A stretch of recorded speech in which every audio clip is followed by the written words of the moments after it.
They say history repeats itself, but in the world of true crime, history teaches lessons that we cannot afford to ignore. Some cases shook the world, changed the justice system, and left behind chilling warnings. Today, we uncover 6 of the most infamous true crime cases, what we learned from them, and how their impact still lingers today. And trust me, you'll want to stay until the end, because the last case forced a change that affects millions to this day. In the late 1960s and early 1970s, terror gripped Northern California. A mysterious killer, calling himself the Zodiac, taunted the police and media with cryptic letters, ciphers, and chilling confessions. His first confirmed attack took place in 1968, when high school sweethearts Betty Lou Jensen and David Faraday were shot to death in Vallejo, California. Over the next few years, he struck again, often targeting young couples in remote locations. Despite multiple eyewitness accounts, forensic evidence, and ongoing investigations for decades, the Zodiac killer was never caught. His letters, filled with coded messages, only deepened the mystery, with some still undeciphered to this day. The police received several tips and leads over the years, but none led to a definitive suspect. The Zodiac case highlighted how law enforcement lacked the technological tools needed to solve complex cases involving anonymous killers. There were no national databases for DNA or fingerprints, and criminal profiling was still in its infancy. The case became one of the earliest examples of the need for criminal profiling techniques, where investigators attempt to understand a killer's mindset, patterns, and potential next moves. Perhaps most significantly, the Zodiac case reinforced the need for advances in forensic science and DNA technology. Though DNA analysis wasn't available at the time, cold case detectives would later revisit evidence with modern tools, showing how essential it is to preserve evidence for future breakthroughs.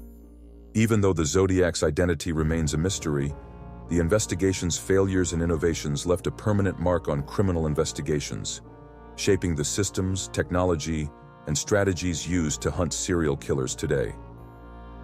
A friendly smile, a charming personality, a seemingly normal law student. Ted Bundy was the last person anyone would suspect of being a monster, and that's exactly how he got away with it for years. Bundy lured his victims by faking injuries, asking for help, and using his charm to disarm suspicion. Between 1974 and 1978, he killed at least 30 women across multiple states, though the true number of victims remains unknown. His methods were calculated. He often approached women in public places, pretending to need assistance before overpowering them. His case shocked the nation when he managed to escape police custody. Not once, but twice. In one escape, he fled from a courthouse library in Colorado. In another, he broke out of his jail cell in Florida, going on to commit more murders before being caught again. Bundy's capture, trial, and eventual execution left behind more than just horror. It changed how the public and law enforcement viewed personal safety, criminal profiling, and the nature of serial killers themselves. Before Bundy, the idea of a charming, well-educated man being a predator was almost unthinkable. His case shattered the illusion that killers fit a specific stereotype: dirty, disheveled, or socially isolated. Instead, Bundy revealed that monsters could blend in, making the public far more cautious and skeptical of strangers, even those who seemed harmless. Perhaps most notably, Bundy's case fueled the rise of behavioral profiling, where investigators study personality traits, motives, and patterns to predict future behavior and narrow down suspects. The FBI's Behavioral Science Unit, later immortalized in shows like Mindhunter, studied Bundy's methods, charm, and manipulation techniques, using him as a case study to better understand how seemingly normal individuals can hide dark, predatory urges. It also underscored the terrifying reality that serial killers don't always look like monsters. They can be the people you least expect. When former football star O.J. Simpson was accused of the brutal murders of his ex-wife, Nicole Brown Simpson, and her friend Ron Goldman, the world didn't just watch. it became obsessed. On June 12, 1994, Nicole and Ron were found stabbed to death outside Nicole's home in Los Angeles. Their injuries so severe they shocked even veteran homicide detectives. Suspicion immediately fell on OJ, who had a documented history of domestic violence against Nicole. What followed was one of the most sensationalized criminal cases in history, a trial that blurred the lines between justice and entertainment. From the infamous low-speed Ford Bronco chase, broadcast live to millions, to the daily media circus outside the courthouse, the case became a cultural phenomenon. Every moment, from the testimony to the prosecution's missteps to the defense's theatrics, was televised, dissected, and debated by armchair detectives across the world. Prosecutors leaned heavily on DNA evidence, a relatively new forensic tool at the time, linking OJ to the crime scene. But the defense team, led by Johnny Cochran, attacked the credibility of the Los Angeles Police Department, citing racial bias, mishandled evidence, and misconduct, all of which resonated deeply in a city still scarred by the Rodney King beating and the 1992 LA riots. The verdict, not guilty, shocked and divided the nation along racial and social lines. Many saw it as a victory against a corrupt justice system, while others saw a wealthy celebrity escaping justice thanks to money and fame.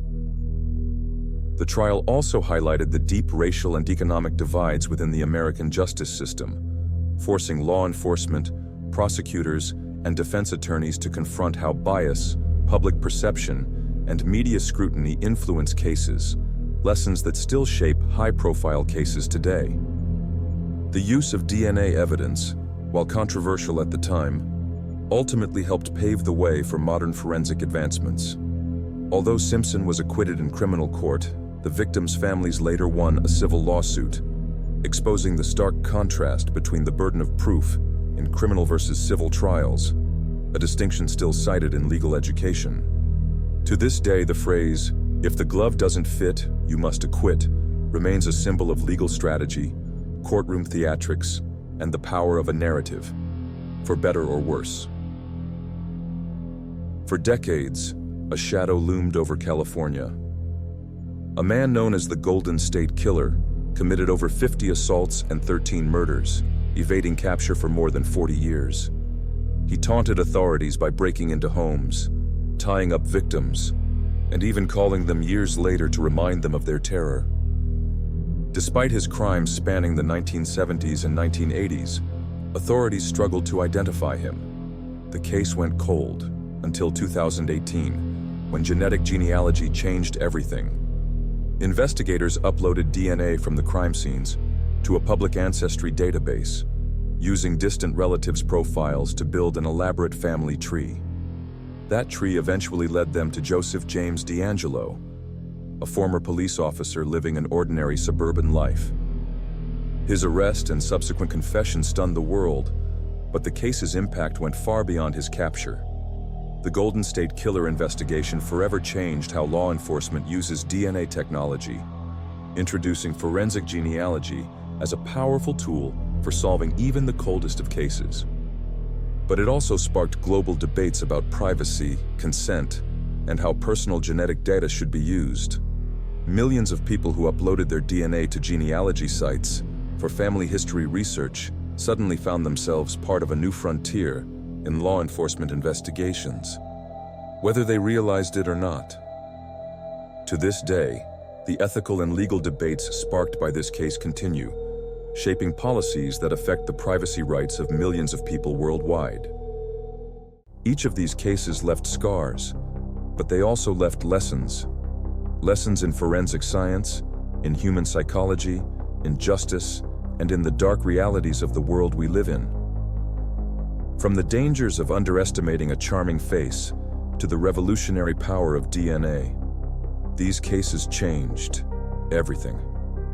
And if history has taught us anything, it's that the next crime that shocks the world may already be unfolding. Before you go, if you're as intrigued by mysteries and true crime stories as we are, make sure to hit that subscribe button and hit the notification bell so you never miss a case. And if you're curious about more unsolved mysteries, check out our video about 5 unsolved crime cases. Thank you for watching, and until next time, stay safe and stay curious.